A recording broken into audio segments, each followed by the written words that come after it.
Bismillahirrahmanirrahim.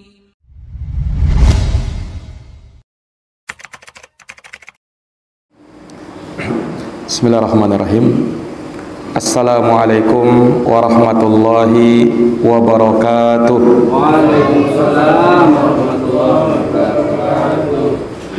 Alhamdulillah. Alhamdulillahirabbil alamin. Wa bihi nasta'inu ala umuri dunya waddin. Asyhadu an la ilaha illallah wahdahu la syarikalah.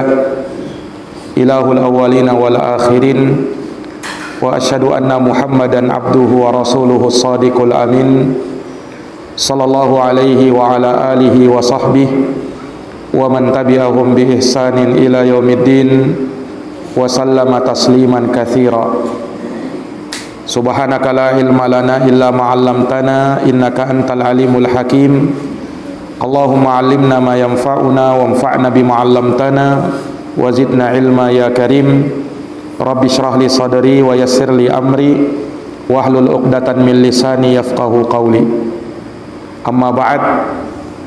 Ma'asyiral muslimin wal muslimat, hadirin wal hadirat, Bapak Ibu, saudara-saudari jamaah salat maghrib yang dirahmati dan dimuliakan oleh Allah. Alhamdulillah. Alhamdulillahi bi ni'matihi tatimmus shalihat. Segala puji hanya bagi Allah yang dengan nikmat-nikmatnya tertunai segala amal-amal kebajikan. Salawat dan salam semoga terkirimkan selalu kepada junjungan kita, Nabi Agung, Nabi Mulia, Rasulullah Muhammad bin Abdullah sallallahu alaihi wasallam, kepada keluarga, para sahabat, dan mereka yang senantiasa meniti jalannya sampai hari kiamat. Ma'asyiral muslimin wal muslimat, Bapak dan Ibu yang dirahmati oleh Allah. Tema kajian kita pada maghrib kali ini adalah kiat-kiat agar bisa istiqomah. Ini diantara pembahasan yang sangat penting bagi kita, karena keistiqomahan kita senantiasa diuji oleh Allah Subhanahu wa taala. Istiqomah itu artinya kokoh di atas agama, tetap untuk berjalan di atas al-haq, terus menerus untuk beribadah kepada Allah Subhanahu wa taala sampai akhir hayat kita. Ada sebagian orang yang ia beribadah, yang ia mampu menjalankan ketaatan, tetapi tidak bisa istiqomah. Ada saat-saat di mana dia futur, di mana dia merasa lelah dan capek, yang pada akhirnya ia pun meninggalkan ibadah kepada Allah Subhanahu wa taala. Inilah yang kita khawatirkan pada diri kita. Dan kita tidak bisa menjamin apakah kita bisa istiqomah sampai akhir hayat kita ataukah tidak. Karena sekali lagi di sana ada syaitan yang terus-menerus menggoda, yang terus-menerus membisikkan rayuan demi rayuan untuk kita gugur dari istiqomah. Oleh karenanya di antara nasihat yang sangat berharga yang disampaikan oleh Rasulullah sallallahu alaihi wasallam kepada salah seorang sahabatnya yang mulia yang bernama Sufyan bin Abdullah Ats-Tsaqafi radhiyallahu taala anhu, ketika ia bertanya kepada Nabi sallallahu alaihi wasallam, "Ya Rasulullah, qul li fil islami qawlan la as'alu anhu ahadan ghairak." Ya Rasulullah, beritahukan kepadaku di dalam Islam satu kalimat yang aku tidak bertanya tentang kalimat tersebut kepada seorang pun selain kepada dirimu ya Rasulullah.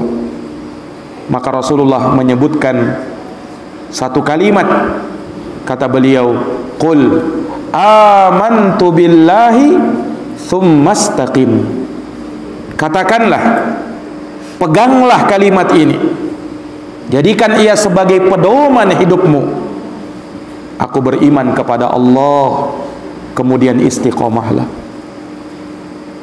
Ini satu kalimat yang diucapkan oleh Nabi sebagai wasiat kepada sahabat yang mulia ini. Dengan wasiat ini sudah cukup untuk menjadikan kamu berada di dalam agama ini. Kalau kau mampu beriman kepada Allah, kemudian istiqomah di atas keimanan itu. Ini jamaah yang dirahmati dan dimuliakan oleh Allah. Seseorang hidup di dunia, dia butuh untuk beriman. Tanpa keimanan, maka hidup tidak akan pernah berarti. Tanpa ada keyakinan kepada Allah Subhanahu wa ta'ala Rabbul Alamin, maka hidup terasa hampa dan tidak ada artinya. Hidup bermakna dan penuh arti manakala kita menyatakan keimanan kita kepada Allah Subhanahu wa ta'ala. Keyakinan kita bahwa Allah Subhanahu wa ta'ala itu ada, zat yang mencipta, yang mengatur, yang menguasai alam semesta ini. Kemudian dialah satu-satunya zat yang kita sembah, yang kita ibadahi, yang kita mengabdi hanya kepadanya. Dialah Allah Subhanahu wa ta'ala yang memiliki nama dan sifat yang sesuai dengan kebesaran, keagungan dan kemuliaan Allah Subhanahu wa ta'ala. Ini keimanan jamaah sekalian yang dirahmati oleh Allah. Orang yang beriman seperti ini, maka Allah jamin kehidupannya akan bahagia di dunia dan di akhirat. Dengarkan firman Allah Subhanahu wa ta'ala, man amila salihan min dzakarin aw untha wa huwa mu'minun falanuhyiyannahu hayatan thayyibah wa lanajziyannahum ajrahum bi ahsani ma kanu ya'malun. Barang siapa yang beramal soleh dari kalangan laki-laki ataukah perempuan dan ia dalam keadaan beriman, lihat, amal soleh yang disertai dengan iman, maka balasan dari Allah Subhanahu wa ta'ala, falanuhyiyannahu hayatan thayyibah, kami akan berikan baginya kehidupan yang baik, wala najziyannahum ajrahum bi ahsani ma kanu ya'malun, dan kami akan berikan balasan untuk mereka dengan pahala yang lebih baik dari apa yang telah mereka kerjakan. Ini balasan bagi orang-orang yang beriman. Di dunia Allah berikan kehidupan yang terbaik. Di akhirat Allah akan berikan balasan yang termulia, dan yang paling tingginya adalah Jannatul Firdaus, surga Firdaus tempat tinggal baginya. Maka Allah menegaskan di dalam Al-Quran, innal ladina amanu wa amilus salihat, sesungguhnya orang-orang yang beriman dan mereka beramal dengan amalan saleh, kanat lahum jannatul firdaus, bagi mereka, kata Allah, adalah surga Firdaus sebagai tempat tinggal mereka. Khalidina fiha, kekal mereka di dalam surga Firdaus itu. La yabghuna anha hiwala, mereka tidak menginginkan tempat berpindah selain dari surga itu. Inilah jamaah sekalian, balasan bagi mereka-mereka yang beriman. Tapi ingat, keimanan kita selalu dan selalu akan diuji oleh Allah. Tidak akan kita dibiarkan dengan keimanan kita kemudian tidak ada ujian dan cobaan. Ujian dan cobaan akan terus datang. Ujian dan cobaan bukan untuk merendahkan kita, tetapi untuk semakin meningkatkan kualitas imannya kita. Allah ingin lihat, apakah imanmu itu jujur ataukah imanmu itu pura-pura. Karena orang nanti kelihatan aslinya kalau datang padanya musibah, kalau datang padanya kesulitan. Kalau hidupnya enak, hidupnya nyaman, tenang, rezeki melimpah ruah, tidak nampak kesulitan padanya, maka ujian kurang ia rasakan pada waktu itu. Tetapi orang betul-betul kelihatan aslinya, nampak betul dia ketika musibah datang kepada dia. Dilihat apakah dia mampu bersabar atau justru dia gugur dari keistiqomahan itu. Maka Allah berfirman di dalam Al-Quran, Alif Lam Mim, ahasiban nasu ayyutraku ayyaqulu amanna wahum la yuftanun. Kata Allah, Alif Lam Mim, apakah manusia mengira dibiarkan begitu saja ketika mereka mengucapkan amanna, kami sudah beriman, wahum la yuftanun, kata Allah, kemudian mereka tidak diuji lagi? Ketika kau beriman, ujian pasti akan datang. Jangankan kita, Pak, para nabi dan para rasul diuji oleh Allah dan ujiannya paling berat. Makanya kata Rasul sallallahu alaihi wasallam di dalam sebuah hadis, asyaddun nasi balaan al-anbiya thumma salihun thummal amsala fal amsal. Manusia yang paling berat ujian dan cobaan yang menimpa dirinya adalah para nabi. Justru para nabi ujiannya paling berat. Baca sejarah bagaimana para nabi dan para rasul, di antara mereka ada yang disakiti oleh kaumnya, bahkan ada yang dibunuh, ada yang harus dilucuti pakaiannya, kemudian ingin dibakar hidup-hidup, sebagaimana Nabiullah Ibrahim alaihissalam. Dan tidak samar bagi kita bagaimana perjuangan Rasulullah sallallahu alaihi wasallam untuk menegakkan agama Islam ini. Bukan pengorbanan yang sedikit, bukan pengorbanan yang kecil, tapi pengorbanan yang sangat besar. Jiwa dan harta mereka pertaruhkan dalam rangka untuk menegakkan agama ini. Semakin kau berpegang teguh di dalam agama, maka semakin besar pula ujian dan cobaan akan menimpa. Makanya orang yang paling berat ujian dan cobaannya adalah para nabi. Summa salihun, kata Nabi, kemudian orang-orang soleh. Summal amsala fal amsal, kemudian yang semisal dengan mereka dan yang semisal dengan mereka.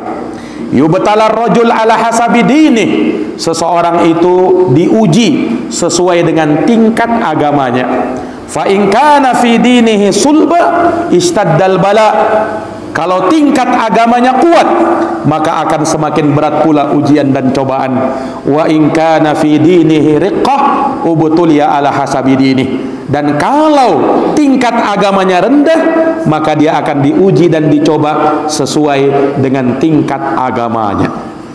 Ini jamaah sekalian, tapi ingat, ujian dan cobaan itu bukan untuk merendahkan kita, tetapi untuk meningkatkan kualitas imannya kita. Sebagaimana kita paham, anak SD untuk bisa masuk SMP, dia melewati proses ujian dulu. Iya. Ketika dia lulus ujian, maka baru bisa masuk SMP. Kemudian kalau mau masuk SMA, maka dia harus ujian dulu. Ujiannya lebih berat. Supaya apa? Supaya bisa naik ke tingkat selanjutnya untuk masuk ke SMA, dan seterusnya dan seterusnya. Ujian dan cobaan untuk memberikan kepada kita pelajaran demi pelajaran dan untuk meningkatkan kualitas hidup. Maka tidak ada tempat untuk lari dari yang namanya ujian dan cobaan. Ujian dan cobaan untuk kita hadapi, ujian dan cobaan untuk membuat kita semakin dewasa dan semakin berpengalaman dengan ujian dan cobaan itu. Dan ini semuanya untuk meningkatkan kualitas kita di dalam hidup ini. Para jamaah yang dirahmati dan dimuliakan oleh Allah Subhanahu wa ta'ala, maka dari situlah kita butuh istiqomah, kita butuh tegar, kita butuh kokoh di atas agama ini, kita butuh terus menerus istiqomah, tidak pernah surut, tidak pernah lemas, tidak pernah lemah. Semasa hidup di dunia ini perjuangan terus ada. Karena setan, Pak, Iblis laknatullah alaih juga tidak surut semangatnya untuk menggoda kita. Tidak akan pernah surut, bahkan walaupun kita sering ke masjid, bahkan walaupun kita sering pengajian, bahkan walaupun kita adalah orang yang sering melakukan ibadah-ibadah yang luar biasa, ujian dan cobaan akan datang. Maka dari sinilah kita butuh istiqomah. Makanya nasihatnya Nabi SAW, setelah kau beriman kepada Allah, tsumastaqim, kemudian istiqomahlah. Istiqomah ini ringan di lisan memang, tetapi berat dalam amalan. Berat dalam amalan. Jangankan kita, Pak, Nabi SAW saja masih diperintahkan oleh Allah untuk istiqomah. Ayatnya di dalam Quran, di surat Hud ayat 112, Allah berfirman, fastaqim kama umirta wa man taba ma'aka wala tataghaw innahu bima ta'maluna basir. Kata Allah Subhanahu wa ta'ala, istiqomahlah engkau wahai Muhammad. Perintah kepada Nabi untuk istiqomah. Kalau Nabi saja diperintah istiqomah, apalagi kita sebagai umatnya, tentu lebih wajib untuk istiqomah. Nabi saja diperintah, fastaqim, kata Allah, istiqomah kamu wahai Muhammad, kama umirta, sebagaimana kamu diperintah, wa man taba ma'aka, dan orang-orang yang kembali, yang bertaubat bersamamu, wala tataghaw, dan jangan kau melampaui batas. Innahu bima ta'maluna basir, karena sesungguhnya Allah Maha tahu, Allah melihat apa yang kalian kerjakan. Makanya jamaah yang dirahmati dan dimuliakan oleh Allah Subhanahu wa ta'ala, orang yang mampu istiqomah, balasannya, ganjarannya, pahalanya juga tak main-main. Allah Subhanahu wa ta'ala sebutkan pahala dan keutamaan di dunia dan pahala dan keutamaan di akhirat. Di dunia Allah jamin rezekinya orang-orang yang istiqomah. Jangan khawatir rezekinya akan berkurang, rezekinya akan diambil. Justru dengan kau istiqomah, maka itu akan membuka peluang-peluang rezeki bagi dirimu. Mana Ustadz dalilnya? Dalilnya dalam Quran surat Al-Jin ayat 16. Allah berfirman, wa allau istaqamu ala tariqati la asqainahum ma'an ghadaqa. Andaikan mereka istiqomah, lihat, andaikan mereka istiqomah di atas jalan kebenaran, di atas ibadah ini, balasannya la asqainahum ma'an ghadaqa, niscaya kami akan berikan minum kepada mereka dengan air yang cukup sebagai rezeki untuk mereka. Kata para ulama menunjukkan bahwa dengan istiqomah Allah akan bukakan pintu rezeki bagi kita. Ini jamaah yang dirahmati oleh Allah Subhanahu wa ta'ala. Tidak sebagaimana yang disangka oleh sebagian orang. Dengan dia beribadah, dengan dia istiqomah di atas ibadah, jatah rezekinya akan berkurang. Jatah rezekinya akan diambil sama orang katanya. Subhanallah. Rezeki sudah ditetapkan oleh Allah Subhanahu wa ta'ala bahkan sebelum kita terlahir ke dunia ini, Pak. Jangan khawatir, kita tetap mencari rezeki itu, tetapi ibadah kepada Allah Subhanahu wa ta'ala tetap yang nomor satu, tetap yang harus diutamakan. Jangan sampai kau kesampingkan, jangan sampai kau telantarkan ibadah kepada Allah dikarenakan kau ingin mencari duniamu. Akhirnya solat kau telantarkan, mengaji kau abaikan, sodakoh kau tinggalkan, dan segala ibadah-ibadah itu kau abaikan.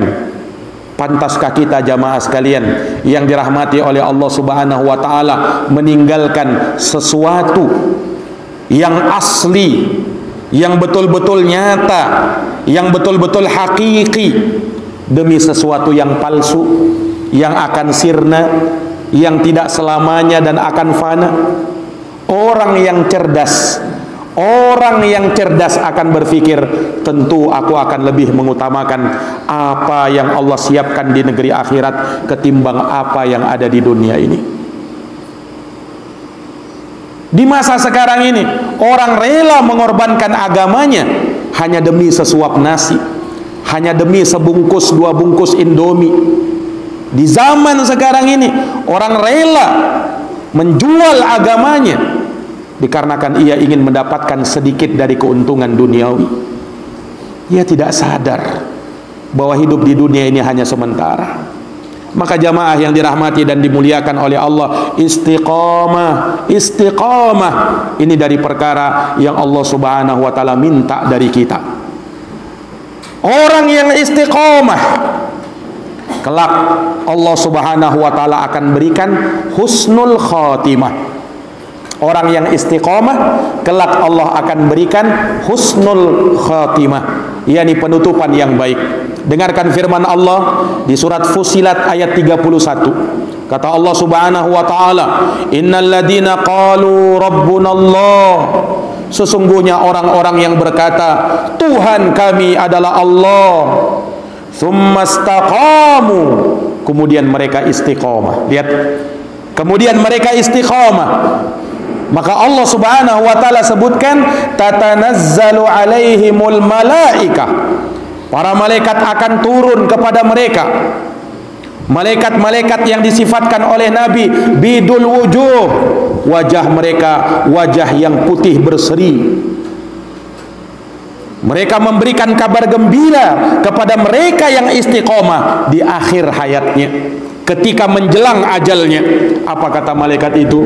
Alla takhafu wala tahzanu. Jangan kau takut dan jangan kau bersedih. Malaikat mengucapkan kalimat ini sebab manusia, Pak, ketika dia mau mati, dia berada pada rasa takut dan sedih. Takut terhadap kematian dan apa yang datang setelah kematian. Sedih karena harus berpisah dengan keluarga dan sanak saudara. Ini yang dirasakan oleh orang yang mau meninggal itu, Pak. Takut dan sedih.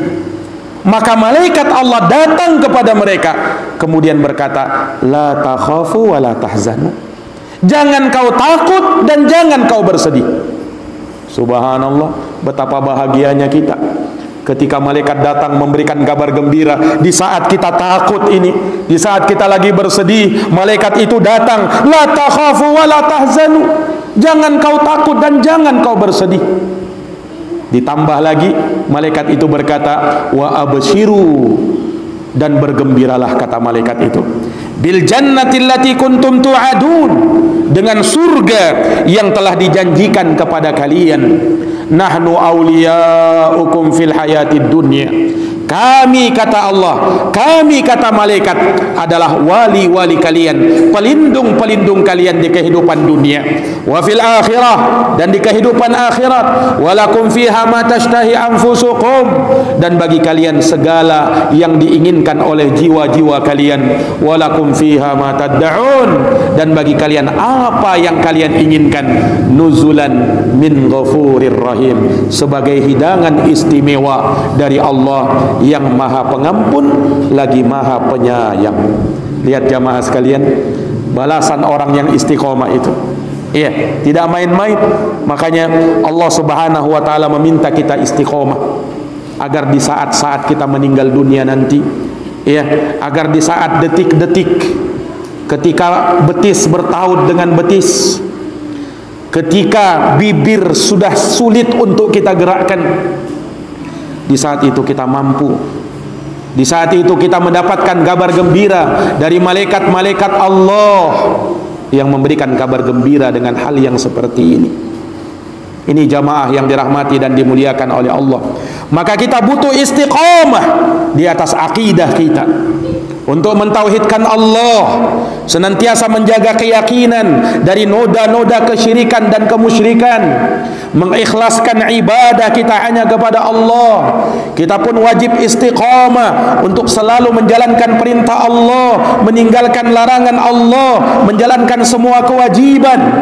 Kita perlu istiqamah di atas ibadah. Jamaah yang dirahmati oleh Allah, sebagian orang berpikir begini, Pak, kalau ibadah itu nantilah, tunggu saya tua, tunggulah saya pensiun. Kalau masih muda-muda seperti ini, masih kuat seperti ini, masih ada waktu. Nah, ibadah itu nanti saja.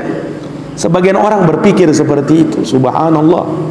Dia pikir kematian itu menunggu kau pensiun. Dia berpikir kematian itu menunggu dia tua dulu. Dia pikir kematian itu menunggu dia siap dulu baru datang itu kematian. Betapa banyak orang mati dan ia belum siap untuk mati. Betapa banyak orang yang datang ajal kepada dia dalam keadaan belum ada persiapan. Ia masih berangan-angan nanti dan nanti. Ini penyakit syaitan. Ini talbis iblis. Kata Imam Al-Hasan Al-Basri, iyyaka wat taswif. Hati-hati kau dari mengatakan nantilah, esoklah, gampanglah besok masih ada waktu, gampang nanti kalau saya tua saya tobat, gampang nanti kalau saya pensiun saya bersihkan hartaku, gampang ini dan itu. Hati-hati dari ucapan seperti ini. Ini talbis iblis, kata Imam Al-Hasan Al-Basri. Fa innaka biyaumik, karena kesempatanmu adalah hari ini. Walaysa bighadin, belum tentu keesokan hari datang kesempatan yang sama. Kan sebagian orang berpikir begitu, Pak. Iya. Dia tidak mau beribadah, kenapa? Nanti kalau saya pulang kampung lah. Ini saya masih kerja, ini pulang kampung baru. Nah, ini talbis iblis.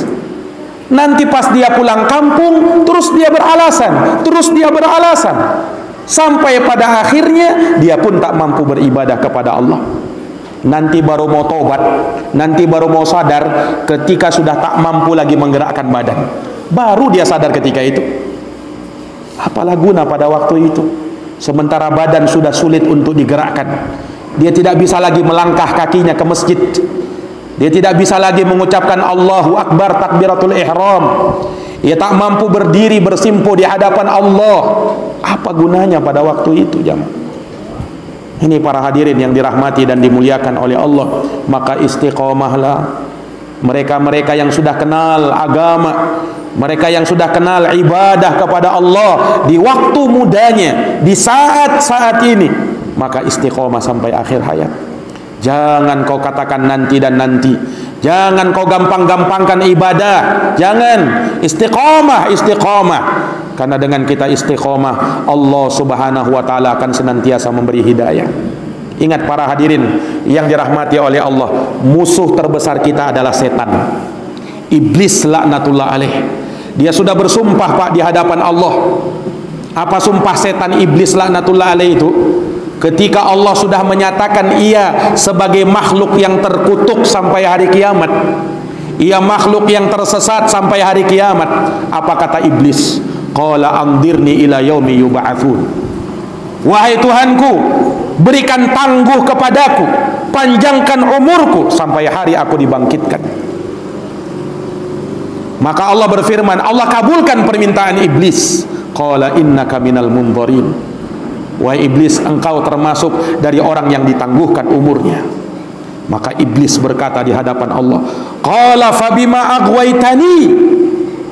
Wahai Tuhanku, karena kau telah menyesatkan aku, la aqudanna lahum siratakal mustaqim. Niscaya aku akan duduk, niscaya aku akan intai itu manusia, aku akan halang-halangi mereka dari jalanmu yang lurus. Bayangkan, Pak, dalam ayat ini dikatakan la'aqudanna. Ini sumpah ini. Setan iblis bersumpah di hadapan Allah. Demi Allah, betul-betul aku akan halangi. Dan disifatkan mereka duduk di situ, Pak. Bukan mereka di situ berjalan sambil berlari, enggak. Mereka duduk di situ untuk bisa menghalangi kita dari jalan yang lurus. Setan tidak akan biarkan kita. Makanya setan itu adalah musuh kita yang nyata. Inna syaitana lakum adu fattakhiduhu aduwa. Setan itu musuh bagi kamu, maka jadikan dia musuh kamu. Jangan jadikan teman. Iya, setan ini musuh kita yang tidak boleh kita kompromi terhadapnya. Kalau kita, Pak, punya musuh dari kalangan manusia, kita pernah bermusuhan sama dia, kita mungkin masih bisa damai sama dia. Kita mungkin masih bisa kompromi sama dia. Tapi kalau setan ini musuh kita, tidak ada istilah damai. Ayo kita damai aja sudah sama setan. Tidak ada istilahnya damai sama setan. Yang ada, Allah perintahkan kita fasta'id billah minasyaitonir rajim. Minta perlindungan kepada Allah dari godaan setan yang terkutuk. Karena dia musuh nyata. Ini jamaah yang dirahmati dan dimuliakan oleh Allah. Bahkan disebutkan di dalam ayat di surat Al-A'raf ayat 17, Allah berfirman, "Tsumma la'atiyannahum min baini aydihim wa min khalfihim wa an aymanihim wa an syama'ilihim." Setan berkata, Pak, kemudian aku, kata setan, kata iblis, akan mendatangi manusia dari arah depan, dari arah belakang, dari kanan dan dari kiri mereka. Lihat bagaimana semangatnya setan untuk menyesatkan kita, Pak. Dari semua penjuru dia akan datangi kita. Dari depan, dari belakang, kanan dan kiri. Dijelaskan oleh Imam Ibnu Katsir di dalam tafsirnya, kata beliau rahimahullahu taala, setan akan datang dari arah depan kita, menggoda kita supaya kita ragu terhadap hari kebangkitan. Nah, itu godaan setan dari arah depan. Dari arah belakang, setan akan datang kepada kita dengan dunia, supaya kita terlena hidup di dunia, supaya kita terbuai, kita menganggap bahwa kita bisa hidup di dunia ini 1000 tahun lagi. Dari arah kanan, setan akan datang kepada kita, membuat kita lambat-lambat beramal soleh. Jangan disangka orang yang beribadah tidak ada godaannya. Dia akan digoda, dia akan dibujuk rayu oleh setan. Iya, setan terkadang membuat dia ujub, membuat dia sombong, membuat dia takabur, membuat dia sudah berbangga dengan amal solehnya. Ketika dia sudah beramal ibadah, setan bisikan, Pak, kau sudah sholat, cukup sudah sholatmu itu. Kau sudah naik haji, hajimu itu sudah cukup memasukkan kau ke surga, tidak perlu lagi kau beribadah. Lihat godaan setan. Kau sudah puasa, kau sudah tunaikan puasa Ramadan, itu sudah cukup memasukkan kau ke surga, tidak perlu lagi ibadah. Ini godaan setan. Iya, subhanallah. Lihat jamaah sekalian yang dirahmati dan dimuliakan oleh Allah subhanahu wa ta'ala, setan akan datang dari arah kanan, membuat kita lambat-lambat beramal soleh. Dari arah kiri, setan akan datang kepada kita dengan perbuatan-perbuatan maksiat, menggoda kita untuk melakukan perbuatan maksiat, sehingga kita pun tidak sadar, tanpa sadar kita pun melakukan perbuatan maksiat kepada Allah subhanahu wa ta'ala. Maka jamaah yang dirahmati dan dimuliakan oleh Allah subhanahu wa ta'ala, untuk bisa istiqomah kita butuh kiat-kiat.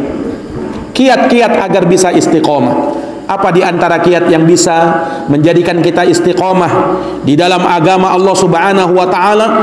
Di antaranya yang pertama adalah ikhlasul amali lillah.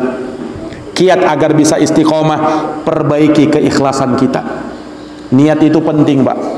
Innamal a'malu binniat. Sesungguhnya amal tergantung dengan niat. Kita datang dari rumah kita ke masjid ini, niat kita apa? Iya, luruskan niat itu. Karena apa? Amalan tergantung dengan niat. Baik tidaknya, besar tidaknya, diterima tidaknya amal kita tergantung dengan niat kita. Ikhlaskah kita ataukah tidak?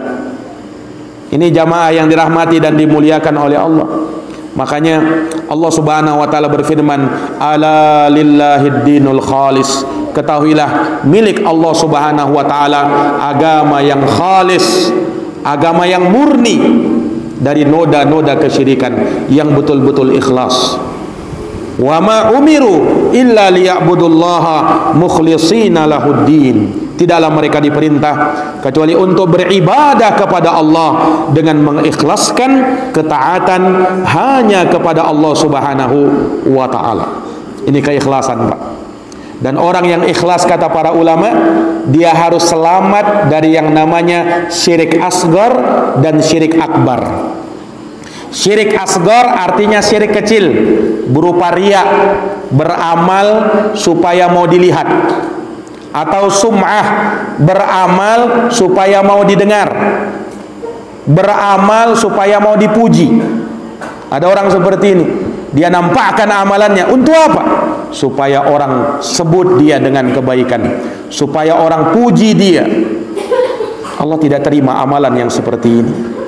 Nah, Allah tidak terima amalan orang-orang yang riya, yang beramal karena ingin mendapatkan keuntungan dunia, pujian dari orang, sanjungan dari orang. Jamaah yang dirahmati dan dimuliakan oleh Allah, maka perbaiki keikhlasan saat kita beribadah, saat kita menuntut ilmu, saat kita beramal. Apa niat kita? Saat kita berdakwah, saat kita melakukan amal kebaikan yang lainnya, apa niat kita di situ? Ini jamaah yang dirahmati dan dimuliakan oleh Allah, maka keikhlasan dari perkara yang sangat penting. Selamat dari syirik asgar dan selamat dari syirik akbar, syirik besar, yaitu menyekutukan Allah Subhanahu wa taala, di mana ia menyembah kepada Allah tapi menyembah juga kepada selain Allah Subhanahu wa taala. Ini kesyirikan yang bisa menghapuskan amalan. Jangankan kita, Nabi saja diancam. Walaqad uhiya ilaika wa ilal ladina min qablika la in asyrakta la yahbatanna amaluka wa la takunanna minal khasirin. Sungguh telah diwahyukan kepadamu wahai Muhammad dan kepada nabi-nabi sebelum kamu, andaikan kamu berbuat syirik, niscaya akan terhapus seluruh amalmu dan kamu termasuk dari orang-orang yang merugi. Ini kiat yang pertama.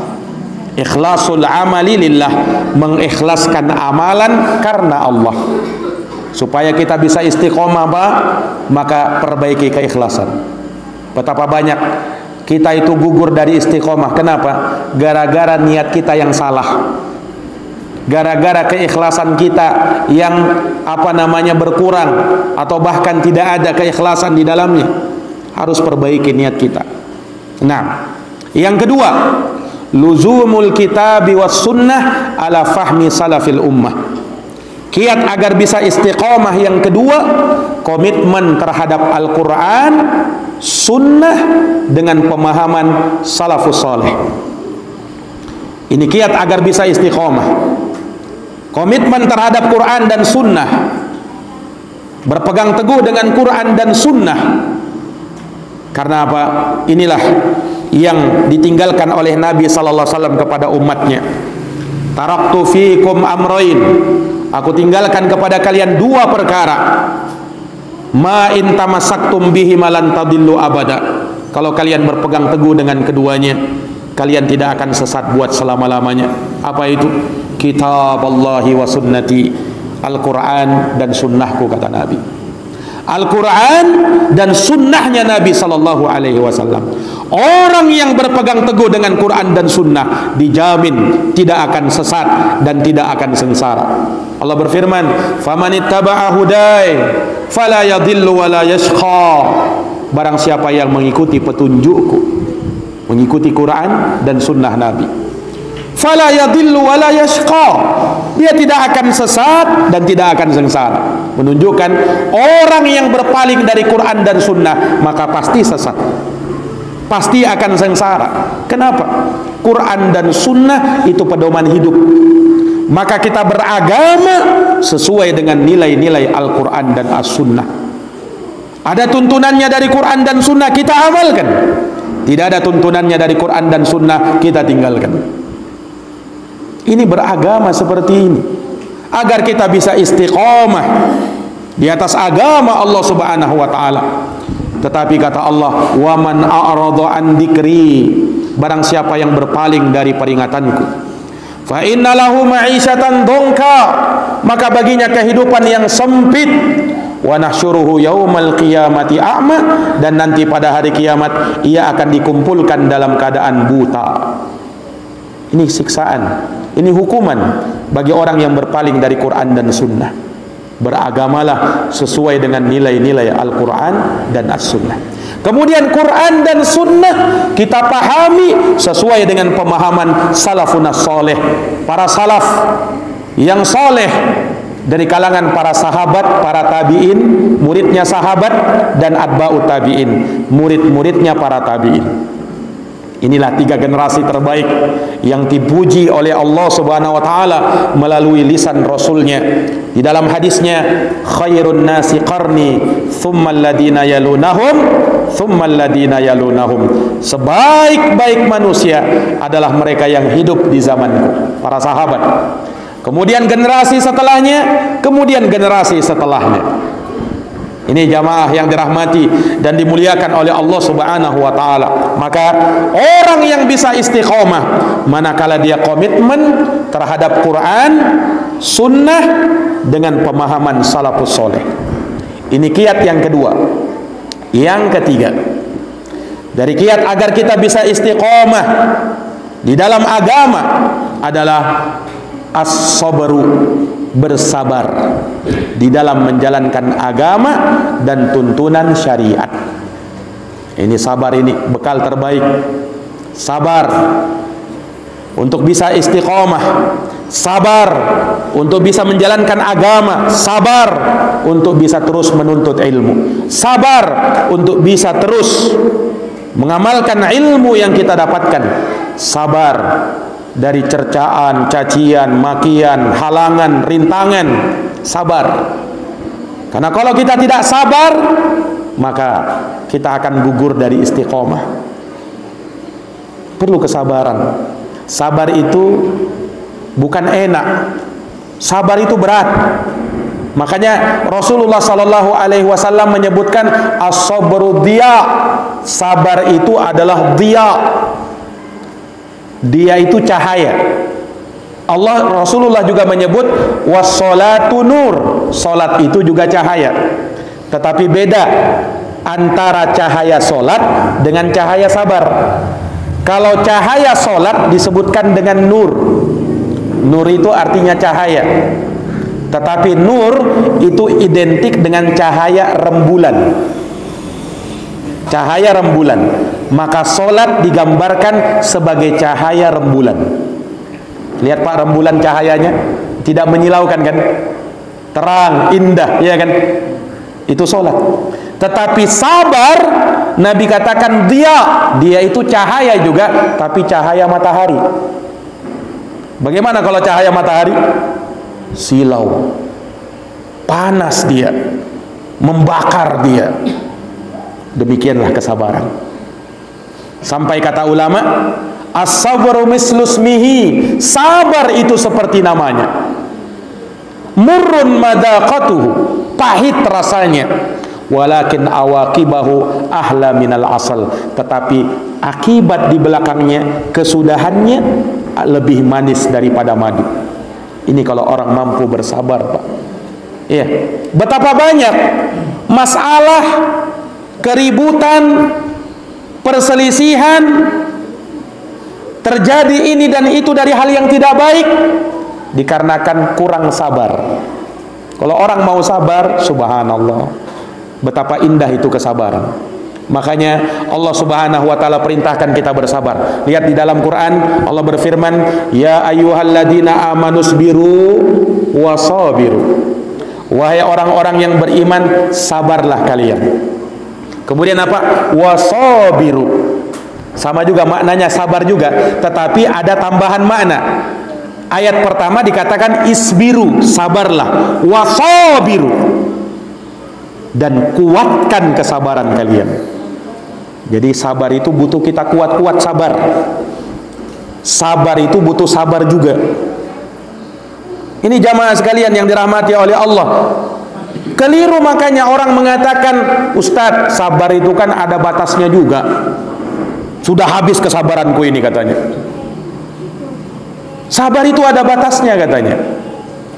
Subhanallah.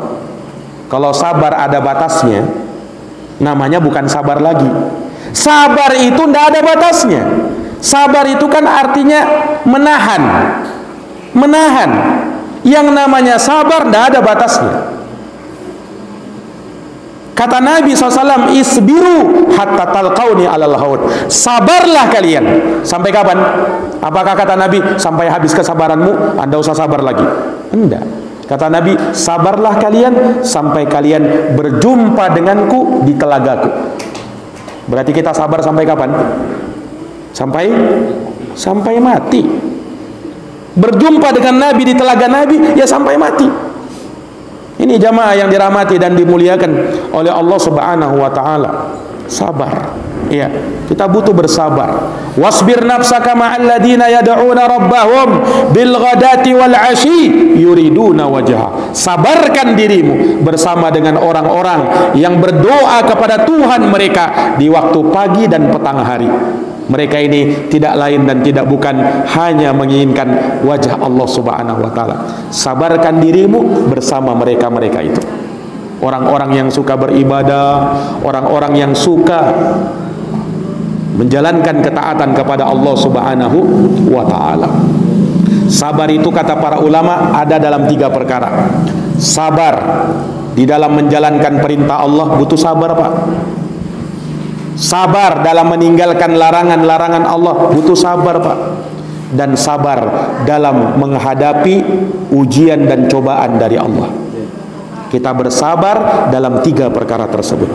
Ini para hadirin yang dirahmati dan dimuliakan oleh Allah Subhanahu wa taala.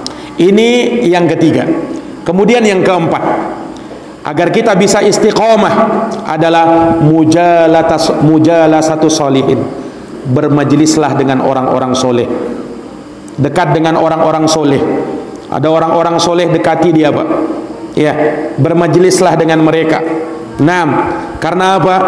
Seseorang kalau dekatnya dengan orang soleh, maka kesolehan orang tersebut akan tertular sama kita. Kenapa? Teman itu sangat mempengaruhi. Betapa banyak orang rusak gara-gara pergaulannya yang salah. Makanya hati-hati dalam memilih teman. Selektiflah dalam berteman. Kata Rasulullah, al-mar'u ala dini khalilih. Seseorang itu berada di atas agama teman dekatnya. Falyanzur ahadukum may yukhalil. Maka lihatlah siapa yang menjadi teman dekatmu. Ulama kita berkata, as-sahibu sahib. Teman itu bisa menyeretmu. Nah, maka tergantung temanmu. Kalau temanmu baik, maka dia akan seret kau dalam kebaikan. Kalau temanmu buruk, maka dia akan seret kau dalam keburukan. Kata Imam Ghazali rahimahullahu ta'ala, kalau kau berteman dengan orang yang pelit, maka kau akan juga tertular menjadi orang yang pelit. Tapi kalau kau berteman dengan orang yang zuhud terhadap dunia, maka kezuhudannya akan tertular pula pada dirimu. Ini para jamaah yang dirahmati dan dimuliakan oleh Allah. Untuk istiqamah, bergaullah, bertemanlah dengan orang-orang soleh. Ini yang keempat. Yang kelima, dari tuntunan agar kita bisa istiqamah, ta'mirul masajid. Nah, ini yang sering kita singgung, makmurkanlah masjid, Pak. Iya, kalau orang itu masih suka memakmurkan masjid, datang ke masjid, beribadah di masjid, ini orang yang istiqamah. Ini orang yang istiqomah. Bukan artinya orang dia berdosa kalau dia sholat di rumahnya, atau dia telah melakukan pelanggaran besar dengan dia sholat di rumahnya, tidak. Tetapi jamaah sekalian yang dirahmati oleh Allah, seseorang ketika dia mendengar panggilan Allah Subhanahu wa taala, Allah panggil kita di masjid-masjid, hayya 'alas shalah, mari menuju salat. Itu undangan dari Allah. Tidakkah kau penuhi undangannya Allah? Hayya 'alal falah, ayo menuju kemenangan. Tidakkah kau mau menang? Tidakkah kau mau beruntung? Sementara kita semangat untuk menghadiri undangan kawan kita, menghadiri undangan teman kita, walaupun berada di seberang sana, walaupun berada di tempat yang jauh, kita akan datangi. Sementara undangan Allah di masjid terdekat, di masjid dekat rumah kita, kemudian kita mau abaikan. Di mana akhlak kita kepada Allah Subhanahu wa taala? Ini jamaah sekalian yang dirahmati oleh Allah, makmurkan masjid-masjid Allah Subhanahu wa taala. Maka ini jamaah yang dirahmati oleh Allah, 5 kiat agar kita bisa istiqamah di jalan Allah Subhanahu wa taala. Apa yang pertama tadi? Ya, Pak. Ingat enggak yang pertama kiat istiqamah? Ikhlas. Hafalkan itu, ikhlas di dalam beramal. Yang kedua? Belum. Apa yang kedua? Komitmen di atas Quran dan sunnah dengan pemahaman salafus soleh. Yang ketiga, sabar. Yang keempat, berteman dengan orang-orang soleh. Yang kelima, makmurkan masjid. Pegang 5 perkara ini Pak, insya Allah kita akan istiqomah. Jazakumullah khairan atas perhatiannya. Mohon maaf atas segala kekurangannya. Kita akhiri dan kita tutup dengan doa kafaratul majlis. Subhanakallahumma wa bihamdika asyhadu an la ilaha illa anta astaghfiruka wa atubu ilaik. Subhana rabbika rabbil izzati amma yasifun wa salamun alal mursalin walhamdulillahi rabbil alamin. Wassalamu alaikum warahmatullahi wabarakatuh.